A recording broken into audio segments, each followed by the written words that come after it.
भाग 2। बाबा का प्रथम दर्शन। बाबा की विशेष कृपा से दीक्षा। बात 1966 की है, जब मैं हैदराबाद स्थित गांधी मेडिकल कॉलेज का छात्र था। एक दिन एक सन्यासी कॉलेज में आकर छात्रों को मन की एकाग्रता पर संबोधित किए। मुझे ऐसा लगा कि यह स्वामी सीधे साधे लोगों को गुमराह कर रहे हैं। परमात्मिक उपलब्धि के लिए संन्यास लेना आवश्यक नहीं है। मैं स्वामी जी की सभा में गया अवश्य, परंतु दीक्षा लेने के लिए मन तैयार नहीं हुआ। मैंने सोचा, यदि दीक्षा लेकर साधना करने लगूंगा तो सन्यासी बन जाऊंगा। सन्यासी बनने की अपेक्षा चिकित्सक के रूप में जन सेवा करना मुझे अधिक युक्तिसंगत लगा। अन्य मित्रों ने स्वामी जी से दीक्षा ले ली। उन्हें लोग दादा कहकर संबोधित करते थे। मेरा मन दीक्षा के लिए तैयार नहीं हुआ। मैंने सोचा, आंख मूंद कर बैठने से व्यक्ति आलसी हो जाता है। मैंने मित्रों को इससे बचने की चेतावनी दी। दादा प्रत्येक सप्ताह आते और नियमित साधना पर बल देते। मेरे दोस्त दुविधा में थे, क्योंकि दादा जो कुछ कहते उससे मेरी राय भिन्न थी।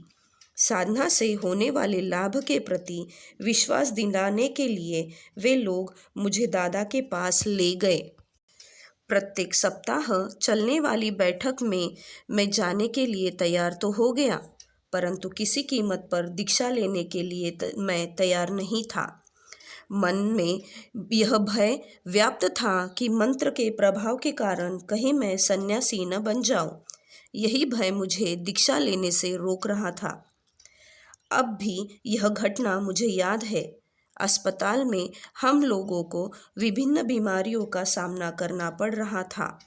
इससे संबंधित मेरे मन में एक प्रश्न था।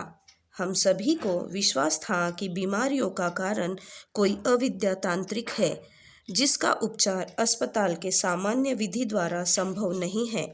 मैं दादा आचार्य आसिमानंद अवधूत से जानना चाहता था कि अविद्या तांत्रिक ऐसी बीमारियां किस प्रकार पैदा करते हैं और इस बीमारियों का उपचार क्या है। दादा ने बताया कि अविद्या तांत्रिक अपनी मानसिक शक्ति का संप्रयोग निर्बल मन वाले व्यक्तियों पर करते हैं। इसे अविद्या तंत्र कहा जाता है। यह जड़ आधारित मनोविज्ञान है जो परम पुरुष से दूर ले जाता है। उन्होंने कहा, मैं विद्या तंत्र की दीक्षा देता हूँ। विद्या तंत्र बोधि विज्ञान है जो साधकों को परमात्मा की ओर उन्मुख करता है।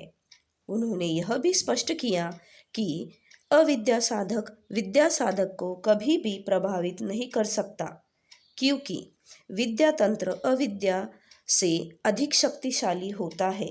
अविद्या तांत्रिकों से अपनी रक्षा के लिए दीक्षा लेना मुझे ठीक लगा। चूंकि मैं अविद्या तंत्र की काली छाया से अपने को बचाना चाहता था, इसीलिए दीक्षा ले ली, परंतु मेरा इरादा सन्यासी बनने का बिल्कुल नहीं था। डरते डरते दादा से पूछा, क्या साधना करते करते सन्यासी बनने के लिए मैं विवश हो जाऊंगा? दादा ने मुस्कुराते हुए कहा था, यदि मैं सन्यासी बनना भी चाहूँगा तो वह ऐसा करने नहीं देंगे।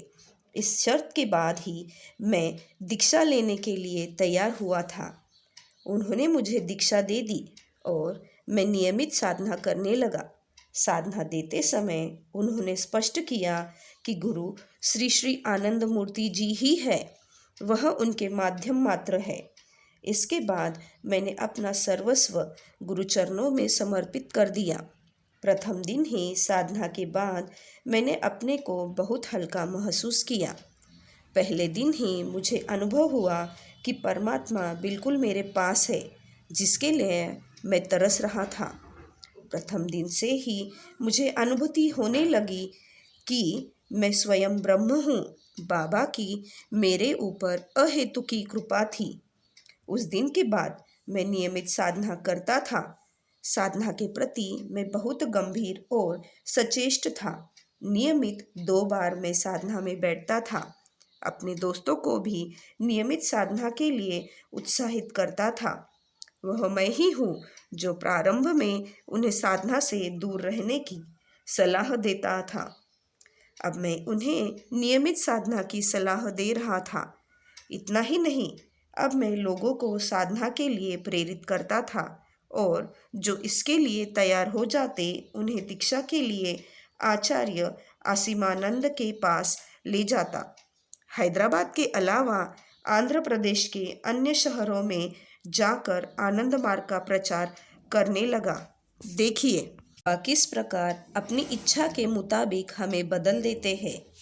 स्वयं को जानना यथार्थ ज्ञान, नारायण भाव से जीव की सेवा ही यथार्थ कर्म एवं परम पुरुष को आनंद देने का व्रत ही यथार्थ भक्ति है। बाबा